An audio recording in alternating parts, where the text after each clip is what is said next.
और मेरे हाडों पर कामासा, मेरी दो नैना मत छेड़ियो मोहे राम मिलन की आशा। मेरे दो नैना मत छेड़ियो रे मोहे राम मिलन की आशा। जिन करी तपस्या घोर थी वो होए आसरे हरक, वो होए आसरे हरक, वो होए आसरे हरक। लागी का मार्ग और है लग चोट काल जा करके। अब इन कथाओं से आपको बहुत कुछ राहत मिलेगी और निष्कर्ष मिलेगा। ये शेख फरीद जी बचपन से ही ज़्यादा कुछ शरारती टाइप थे। इनकी माताजी ने, माताजी के नाक में दम रखा करता, उछल कूद करता, कोई बर्तन फोड़ देता, कोई उठा के किधर पटक देता, गली में जाता, किसी बाल गिर झगड़ा करके आ जाता, उलाने आते। उसकी माँ ने सोचा कि इसको कैसे क्या करूं, मैं काम लग जाती हूँ, यूँ किधर गली में भाग जाता है, शरारत करके आता है और आसपास के मोहल्ले का नाक में दम कर रहा है। एक दिन उसकी मम्मी ने, माताजी ने कहा कि बेटा तू नमाज करया कर।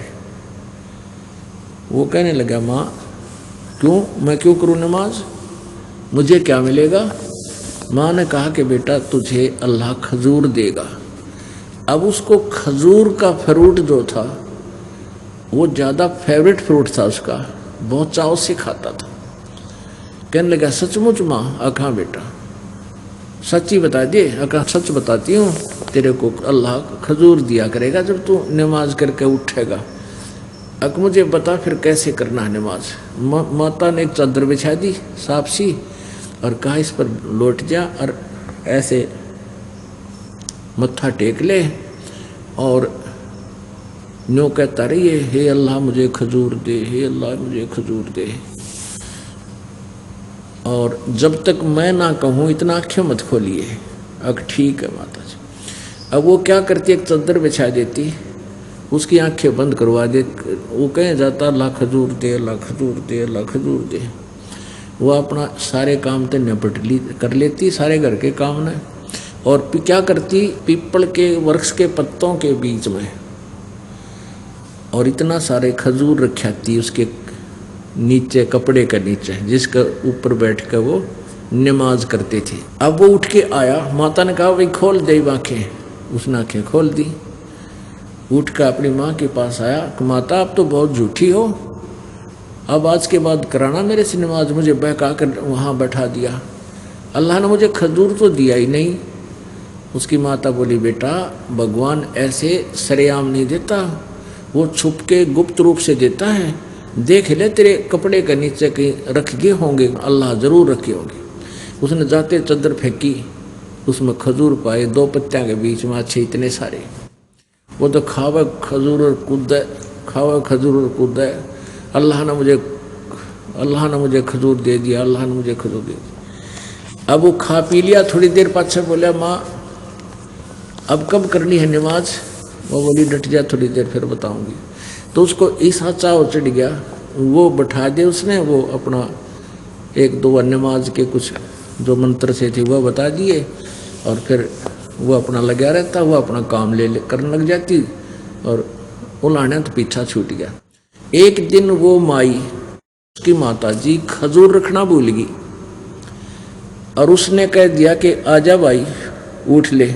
अब वो तो बाट देखा था, माँ कब कब उठ ले। वो फट दे उठ गए और देखा उठा के अपना खजूर खाता हुआ चल रहा। माँ के ध्यान को नहीं रहा रखना, वो खजूर खाता हुआ आया और फिर उसके ध्यान आ गई रे तेरे, मैंने तो यूँ कह दिया उठ ले, खजूर रखना भूल गई। वो खजूर जो उसने तैयार कर रखे थे रखने के लिए वो माँ के पास रखे, वो खजूर खाता हुआ आ रहा है। उसकी माता जी बोली अरे शेख फरीद तो ये खजूर कहाँ से लाया। कि माँ रोज देता अल्लाह मुझे, खावर कुदन का रोज देता अल्लाह मुझे, रोज देता। उसके समस्या हो रही माता जी के खजूर तो मैंने रखे को नहीं, अरे ये खा कहाँ से रहा है बेटा, सच्ची बता। पकड़ा उसको, अब बेटा सच्ची बता कर, अग आजा दिखाऊंगा, देख यहाँ रखे थे। एक खजूर वहाँ गिर भी गया था जल्दी में उसके पास चद्दर के नीचे, और वो खा रहा सामने। अब माई तो कलेजा पकड़ कर बैठ गई, क्यों बालक को ना इसके साथ तो अल्लाह विशेष रजा बख्श रहा है। और माई ने ये सोची थी कि आज इसको खजूर ना मिल रहे तो ये कद्दे नहीं करे, फिर ऐसा नकम्मा है।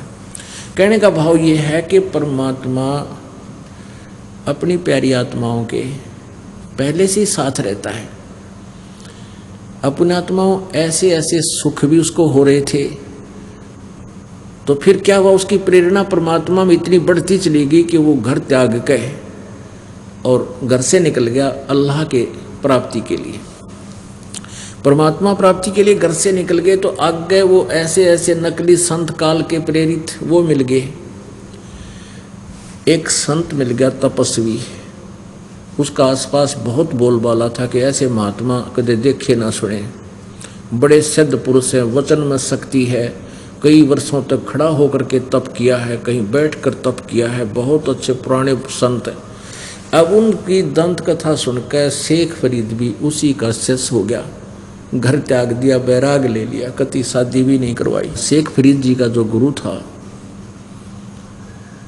वो तपस्वी था, एक डेरा बना रखा था, उसमें 5-7 उनके शिष्य थे, परमानेंट रहते थे। अब कहते हैं परमात्मा पाने के लिए जो घर छोड़कर भी आ गया और ये मान लिया कि इस गुरुजी से ही हमारा कल्याण होगा, तो उस गुरुजी को प्रसन्न रखना एक परम कर्तव्य बनता है शिष्य का। परमात्मा भी कहते हैं कि कबीर हरि जय रूठ जा और गुरु की शरण में जावे, और कह कबीर गुरु रूठ गए तो हर नहीं करे सहाय। तो जिनको परमात्मा चाहिए उन्होंने तो वो सारे ही क्रिया करनी होती हैं जिनसे भगवान मिले। तो उस शेख फरीद के ने तो ये पक्का ठान रखा था कि अभी हमने भगवान चाहिए, और गुरुजी की सेवा भी करना अति अनिवार्य है। तो गुरुजी की सेवा में भी वो तत्पर रहता था। कहने का भाव ये है कि वहाँ रहने वाले अन्य शिष्यों से वो शेख फरीद जी गुरुजी की अत्यधिक गुड बुक्स में था। तो इस तरह वो हर स्टेप पर उस गुड बुक्स वाले यानी शेख फरीद जी को अधिक महत्व देते थे। प्रत्येक कार्य में कोई विशेष जिम्मेवारी का काम होता था उसको बताते थे। तो अन्य चेले जो वहाँ रहते थे वो ईर्षा करने लग गए शेख फरीद कि भाई इसने तो गुरु जी को घना कंट्रोल कर लिया, इसकी सारी बात मानते हैं, और क्यों ना इसको गुरु जी के नज़रों से गिरा दें एक दिन। तो क्या था वो गुरुजी कैसा था, खाना खाता था, खाना खा करके फिर हुक्का पिया करता था। तो उधर से गुरुजी ने क्या देखा, उन बच्चों की खेचादानी देखकर उसने ड्यूटी ला दी कि एक दिन एक शिष्य सारी क्रिया मेरी करवाएगा, मेरी सेवा करेगा, जैसे कपड़े धोने हैं, नवाना है, रोटी बनाना है, खिलाना है, हुक्का भरना है। तो ऐसे सबकी ड्यूटी लगी हुई थी। एक दिन शेख फरीद का जब समय आया तो उन वर्षा के दिन थे, चौमासा होता है ना आजकल मौसम, वर्षा ऋतु थी, वर्षा कभी हो जाती कभी रुक जावे थी। तो उन्होंने के स्कीम बनाई, जो अन्य शिष्य थे जो ईर्षा रखते थे शेख फरीद से, उन्होंने सोचा कि गुरुजी खाना खाते ही हुक्का पीते हैं, और उसमें इतना गुस्सा था उस तपस्वी संत में, खाना खाती आवाज लगाता था कि भाई हुक्का भर ले आओ। अच्छा जी, वो हुक्का भरने चले जाते, और 5 मिनट तक तो वो नहीं बोलता था। 5 मिनट के बाद आवाज दूसरी देता था, अरे हुक्का नहीं लाए भरकर। जब दूसरी आवाज में आ गया तो ठीक सा, नहीं तो तीसरी आवाज भी लानी पड़ेगी। आते पहले तो बैंत मारा करता उसका, हुक्के में जब चलम रख देता चेला तो पहले उसका बैंत मारा करता, और एक 10-15 दिन तक उसको सेवा से बर्खास्त कर देता था। इतना रुष्ट हो जाता था, नाराज हो जाता था उससे। अब उन्होंने क्या योजना बनाई कि क्या करते थे वो खाना खिलाने वाले, उधर से खाना खिलाने जाते उससे पहले हुक्का भरने के लिए अग्नि तैयार कर देते थे, उसमें लकड़ लुकड़ लगा कर तैयार कर देते थे। चूल्हे में कम होती तो और तैयारी कर देते थे, जला जलू कर वो पूरी तैयारी करके जाते थे कि रोटी खाती हुक्का पीवेंगे गुरुजी। तो शेख फरीद अपना तैयारी पूरी थी, आग पूरी थी, उसको पता था और खाना खिलाने चले गए। पीछे से उनके दूसरे साथियों ने उस पर पानी के छिट्टे मार दिए, वह आग बुझा दी।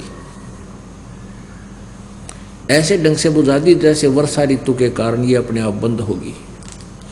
अब शेख फरीद ने खाना खिलाकर अपनी मस्ती से आया तक अग्नि तैयार है, जाऊंगा भर लाऊंगा। उसने जाकर देखा अग्नि का एक पतंगा भी को नहीं, और सिलगा लूँ ठीक कर लूँ। उसने सोचा भाई आज तेरी बात बिगड़ेगी और गुरु जी तेरे से नाराज होंगे, समय पर जब हुक्का नहीं भरा गया था और तेरा जीवन व्यर्थ हो जाएगा। जय गुरु जी रुष्ट हो गए कि फूकूंगा इस जीवन का, क्या करूंगा इस मानव शरीर का। उसने इधर उधर देखा, कोई विकल्प नहीं देखा। देखा कि गांव से वो लगभग 1 किलोमीटर की दूरी पर गांव था एक, जहाँ उनका डेरा था गांव से 1 किलोमीटर लगभग दूर था। उसने देखा कि वहाँ एक धुआं सा उठ रहा किसी घर में बाहर की तरफ। अब शेख फरीद हाथ में वो चलम ले रखी, चिमटा साथ में, और बहुत स्पीड पे दौड़ दिया कि गुरुजी आवाज़ लगाओ, इतने लेकर वापस आ जाओ। वो गया घर में घुसा के माई की बेटी अग्नि दे दे थोड़ी सी, मैंने हुक्का भरना है। अब वह माई कह रही थी जैसे गिल्ला ईंधन था, वह अग्नि लगावे फूं फूं करे, वह फिर बुझ जा, आँखें में धुआं पड़ रहा, वह दुखी सी हो रही, लाल आँख हो रही। उसने गुस्से में आकर कहने लगी अग्नि लेनी है तो आँख फुड़वा ले, आग लेनी है तो आँख फुड़वा ले। जब मिल लगी अग्नि ने बोला माई कौन सी आँख फुड़वाऊँ, अब कोई सी फोड़ ले। उसने क्या किया, चिमटा देगा अपनी आँख में और वह आँख काट के ने बोला देख माई ले, ये आग दे दे जल्दी सी।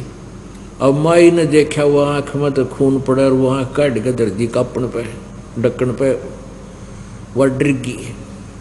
और किसके गुरुजी तो बहुत सिद्ध पुरुष हैं और उसने पता लग गया ना तेरे को श्राप देगा।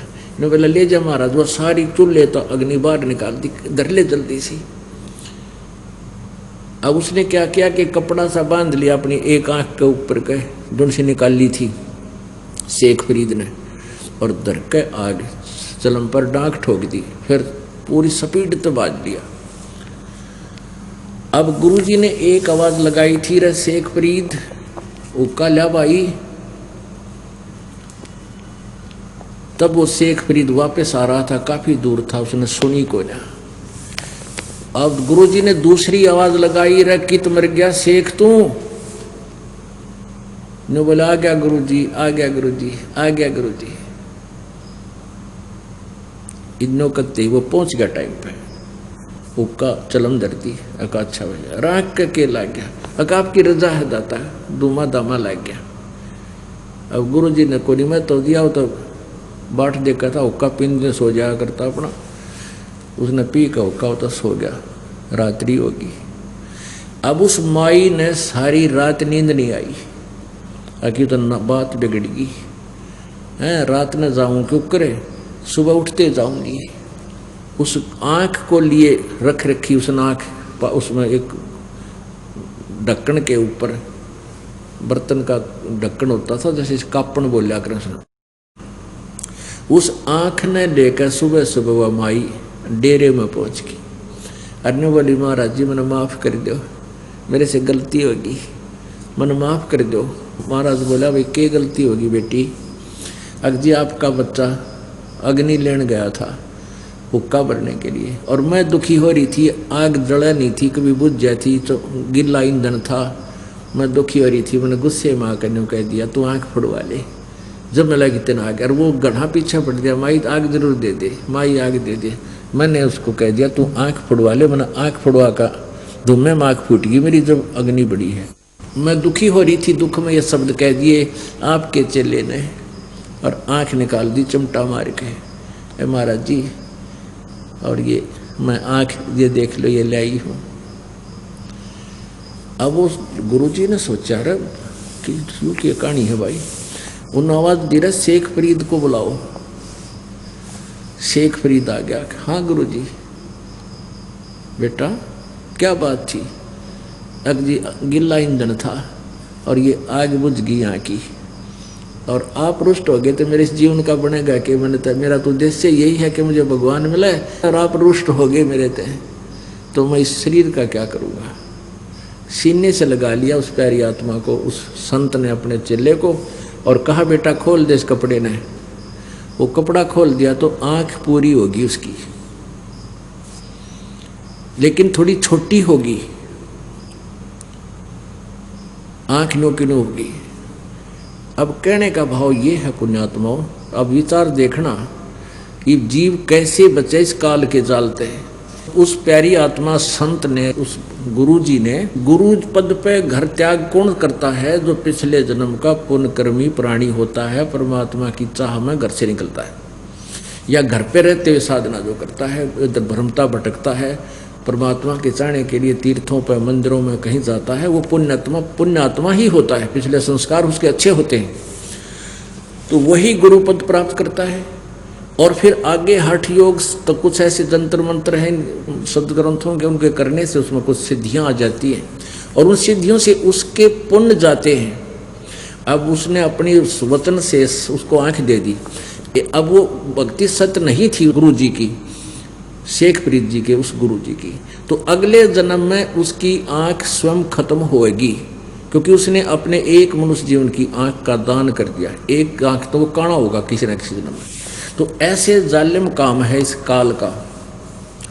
अब वो गुरुजी जब मृत्यु को प्राप्त होने लगा, सबको निर्देश दिया करता, बेटा ये साधना अंतिम सांस तक करना, घोर तपस्या करना, घोर तप करने से तुम्हें परमात्मा प्राप्ति होगी। जैसा उसके पास साधन था वो अपने चेलों में दृढ़ कर रखा था। अब शिष्यों ने भी ये फाइनल मान लिया था कि हमारे गुरुजी ऐसे सिद्ध पुरुष हैं, आँख भी ठीक कर सकते हैं, तो फिर इनकी सब बातों में दम है, सत्य है, सच्चाई है।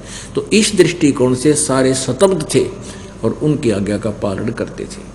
तो जब वो मृत्यु को प्राप्त हो गए, शरीर छोड़ गए, अब शेख फरीद जी ने सोचा कि यहाँ ये लोग खींचातानी रखेंगे मेरे साथ। गुरुजी चले गए हैं और तपस्या करने के लिए उन्होंने कहा है हम थोड़ी दूरी पर उस आश्रम से 5-7 किलोमीटर जाकर वो तप करने लागे। अब 12 वर्ष तक उस शेख फरीद जी ने केवल 50 शेर अन्न खाया, 50 किलो 12 वर्ष में। हिसाब ला के देखो, ओए होए 50 किलो तो एक आदमी एक साल में छक्के भी कोई ना, 50 किलो में सारे साल में, यानी 1.25 मन अन्न फरीद ने खाया। किस लिए खाया? कि मेरा शरीर जीवित रहा रहे थोड़ा बहुत, और मैं इतना घोर तप करूं। अब उसने खूब तपस्या की। अब उसका शरीर इतना कमजोर हो गया, वो क्या करने लगा? कुएं के साथ में एक वृक्ष था, कूप के साथ, उस वृक्ष की टहनी कुएं के ऊपर के गई हुई थी ऐसे। उसने उस वृक्ष की टहनी में रस्सा बांध के अपने पैरों का बांध लेता, और अन्न इसलिए कम खाता था कि मेरी इंद्रियां, मेरे विकार बकवाद ना कर दे, कहीं मेरे इस मार्ग में बाधा ना कर दे। इसलिए अन्न कमजोर ऐसा खाया करता कि बस ये सांस सांस आ जा और मन बकवाद ना करे, कोई मेरी क्रिया में भंग ना हो जा, कोई विकार ना कर बैठूं मैं। तो उसने क्या किया, शेख फरीद ने सोचा थोड़ा, इसलिए आहार कम करता था, तो उल्टा लटक जाता था कुएं में, पैर बांध के रस्से तक, और रस्से को थोड़ा लंबा लटका लेता था अपने हाथों तक, पैरों के बांध के। फिर उस रस्से को पकड़ कर धीरे धीरे ऊपर और उल्टा होकर के फिर लटक के ऊपर आ जाता था। ऐसे 12 वर्ष तक कुएं में उल्टा लटक के साधना की। अब एक दिन वो बाहर बैठा था, जिसा भी अन्न उसने खाना था वो खा लिया, और ऐसे निढाल बैठ गया, और वो सोच रहा था कि भगवान परमात्मा कब दर्शन दोगे अल्लाह, ये खुदा शरीर तो अंत होने वाला है। इतना वीक हो गए वो कि शरीर पर केवल अस्थि पंजर हार्ड हार्ड दिखाई देते, जैसे कति कमजोर आदमी होया करे। अब शेख फरीद जी ने ऐसे विचार कर रहा था, लेटा हुआ था, ऊपर से काग आगे कौवे। उन्होंने देखा ये आदमी मरा पड़ा है और इसके मांस तो है नहीं, हम खा लें। आंखें निकालने के लिए काग आगे माथे पर बैठ गए। तो उसने सोचा भी ये कौवे खाओगे तेरी आंख काट देंगे। वो कुएं में उल्टा लटक गया सहज सहज। तो कौवे वहां भी पहुंच गए। तो थोड़ी देर के बाद उन्हें देखा कि तो बिल्कुल कंडम सा हो रहा है, तो फिर उस पर जा बैठे, उस रस्से पे। तो वो क्या बोला कि भाई कौवे, मेरी आंख छोड़ दियो, मेरे शरीर पर कई मांस शेष हो, तुम अपना पेट भर लो, खा लो तुम। और न्यू कह के वो फूट फूट कर रोने लग गया। जब वो रोने लगा तो कौवे भी उड़ गए कि वो आदमी तो जीव है। शेख फरीद जी ये सोच रहे हैं कि ये भगवान परमात्मा प्राप्ति के लिए घर छोड़ कर आया था, परमात्मा अल्लाह मिला नहीं और शरीर अंत होने को आ चुका है, अब ये ज़्यादा समय नहीं रह पाएगा। इससे वो बहुत बुरी तरह रोने लग गया। हे परमात्मा, दया करो इस दास पे, दर्शन दो मुझ पापी को। ऐसे अधीन भाव से वो बहुत रोने लगा। उसी समय परमात्मा पहुंच गए, क्योंकि सभी आत्माएं उस अल्लाह अकबर की हैं, अल्लाह कबीर जी की हैं, जो बनारस में जुल्हे का रूप धारण करके 120 वर्ष तक लीला करके गया। ये सभी आत्माएं उसी की हैं। वही अपनी आत्माओं के लिए भटक रहा है। काल ने हमारे साथ बहुत धोखा और जुल्म किया हुआ है, नरे नरे मजहब बना दिए और प्रत्येक को भ्रमित कर दिया, सच्चा ज्ञान छुपा दिया। अब परमात्मा आए, कुएं पर खड़े हुए और रस्सा पकड़कर उसको बाहर निकालने लगे, ऐसे जैसे पानी निकालते। बहुत गहरे होते थे कुएं उस समय, 200, 300, 300, 400, 400 फुट गहरे होते थे नीचे। को क्या करते थे, जैसे खेतों में पाली होते थे गवाले, ये पाली होते थे बकरी भेड़ चराने वाले। तो कुछ एक शरारती होया करते, वो पकड़ के उसका रस्सा और ऐसे घुमा देते थे, अल्हा देते थे। एक बाबा जी फूटे जा गए इधर उधर कुएं में लाग के, तो वो बेचारा अपना हाथ ऐसे कर लेता था, अपना सिर बचा लेता था। वो थोड़ी बहुत देर छोड़ छाड़ कर चले जाते थे, कर लेते शरारत अपनी।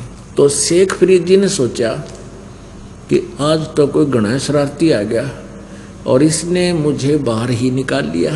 पहले तो रस्से को हिला कर भाग जाते थे, थोड़ी देर इधर उधर हिलकर मैं सेट हो जाता था। तो जो ही परमात्मा ने ऐसे बाहर निकाला, उल्टा लटका लटका कहता शेख फरीद कि भाई मैंने तेरा क्या बिगाड़ा है, मुझे वापस छोड़ दे, शरारत ना करे। साधु संतों के साथ शरारत नहीं करते, भगवान अल्लाह तुझे सजा दे देगा। तो परमात्मा ने पूछा आप क्या कर रहे हो महात्मा जी? वो कहने लगे कि मैं परमात्मा प्राप्ति के लिए भगवान के दर्शनार्थ साधना कर रहा हूँ, तपस्या कर रहा हूँ। भगवान की भक्ति करके उसकी प्राप्ति करूँगा, उसको दर्शन करूँगा, मालिक के दीदार करूँगा।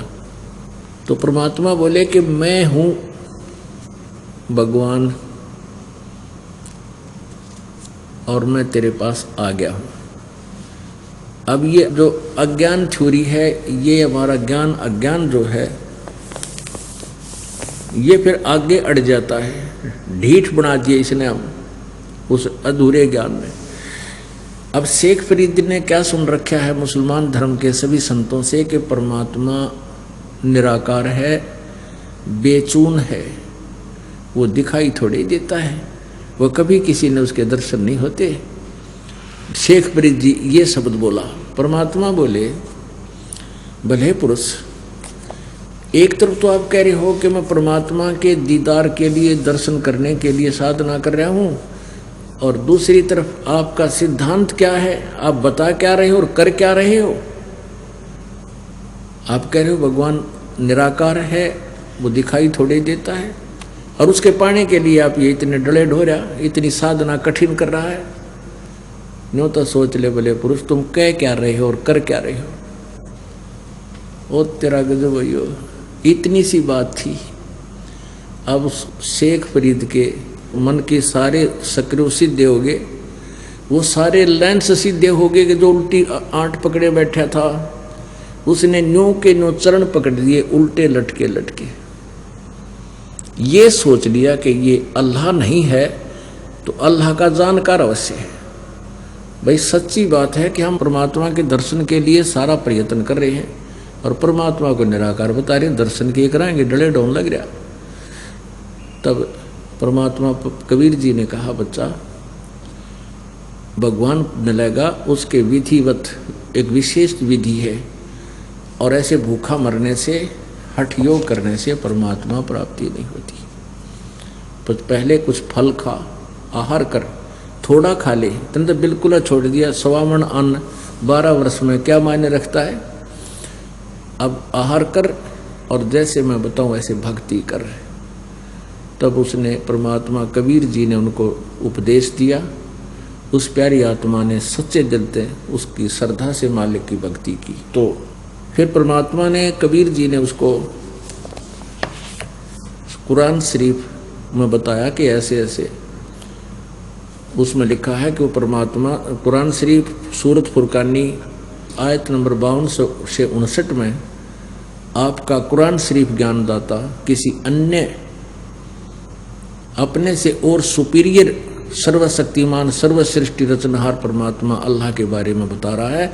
और उसने 6 दिन में सृष्टि रची, 7वें दिन तख्त पर जा बैठा। उसकी खबर वो तुम्हारा अल्लाह नहीं जानता जो कुरान शरीफ का ज्ञान दे रहा है। उसके लिए उसने ऑप्शन छोड़ दिया, कोई बाखबर यानी तत्वदर्शी संत बताएगा उससे पूछो। वो तत्वदर्शी संत मैं हूँ। तो ये तो जचगी शेख फरीद कह के सचमुच, क्योंकि वो तो पढ़ा करते थे उनको, तो उसी समय नाम ले लिया। सब क्रियाएं जैसे परमात्मा ने बताई वैसे करने लगे। फिर उनको मोक्ष अधिकारी बनाया परमात्मा ने। तो कहने का भाव ये है, गोरख से ज्ञानी गणे और सुखदेव जति जिहान, सीता सी बहु भारिया संत दूर स्थान। संत के घर दूर हैं, संत का घर दूर है। और देखो शेख फरीद जी का पहले वाला गुरु कितना सिद्धि युक्त था, आंख भी ठीक कर दी। तो ऐसा चमत्कार देख के कौन हिल जाए। उस गुरु जी दो रहे थे, न सोचा ही तो भगवान उतर रहा है। और वो था काल का दूत। काल से सिद्धियां साधना करके, हठ योग करके बैटरी चार्ज कर ली और वहाँ उसको बांट बूट के अपना नाश कर लिया, अनुयायियों को भी भ्रमित कर गया। अब पुण्यात्माओं, आप कितनी पुण्यात्मा हो, उस एक एक प्यारी आत्मा को सच्चा मार्ग पर लाने के लिए परमात्मा ने किस किस प्रकार खाड़े करने पड़े। उन्होंने सारे डले डोलिए जो परमात्मा उनके पास गए, उनको वही रास्ता बता जो आज दास आपको बता रहा है। आप कितनी पुण्यात्मा हो कि उनसे, उन संतों से भी आप अधिक पुण्यात्मा हो जो आपको आज सहज में भगवान मिल रहा है। आगे फिर क्या बताते हैं, सुल्तानी मगन बैराग में जिन तज दिया बलख बुखारा। सुल्तानी मगन बैराग में जिन तज दिया बलख बुखारा। कदे पालकियां में चाल तेरे आज उठा लिया गुदड़ बारा। कदे पालकियों में चाल तेरे आज ठा लिया गुदड़ बारा। सब संगी छोड़ी रोवती रोवे था कुण बासारा। सब संगी छोड़ी रोवती रोवे था कुण बासारा। शोर मचा रणवास में, शोर मचा रणवास में, ना देखा पीछा फिर के, ना देखा पीछा फिर के, ना देखा रे पीछा फिर के।